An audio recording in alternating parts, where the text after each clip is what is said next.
ജില്ലാ buds school ജില്ലാ കലോത്സവം തൃശൂർ ടൗൺ ഹാളിൽ നടന്നു. ഉന്നത വിദ്യാഭ്യാസ മന്ത്രി ആർ ബിന്ദു ഉദ്ഘാടനം ചെയ്തു.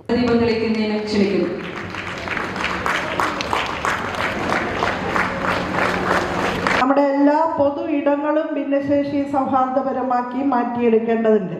എല്ലാ പൊതു ഓഫീസുകൾ, വിദ്യാലയങ്ങൾ, കലാലയങ്ങൾ, പൊതുഗതാഗത സംവിധാനങ്ങൾ, സിനിമാ തിയേറ്ററുകൾ, ലൈബ്രറികൾ, പാർക്കുകൾ എല്ലാം ഭിന്നശേഷി സൗഹാർദ്ദപരമാകണം. മനുഷ്യ ജീവിതത്തിൻ്റെ എല്ലാ കർമ്മ മേഖലകളിലേക്കും ആത്മവിശ്വാസത്തോടെ കടന്നു കയറാൻ നമ്മുടെ ഭിന്നശേഷി കുട്ടികൾക്കാകണം. അതിനാണ് ബാരിയർ ഫ്രീ കേരള എന്ന പദ്ധതി നാം നടപ്പാക്കുന്നത്. 20 ബഡ് സ്ഥാപനങ്ങളിലായി 1000-ലധികം കുഞ്ഞുങ്ങളുണ്ട്. അതിൽ 151 കുട്ടികളാണ് കലോത്സവത്തിൽ പങ്കെടുത്തത്.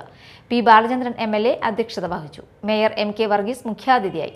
ഡെപ്യൂട്ടി മേയർ ML റോസി, ക്ഷേമകാര്യ standing committee chairperson Shyamala Muraleedharan, Anthikad block panchayat president KK Sasidharan, Mathilakam block panchayat president CK Girija, ജനപ്രതിനിധികൾ, കുടുംബശ്രീ പ്രതിനിധികൾ തുടങ്ങിയവർ സംബന്ധിച്ചു.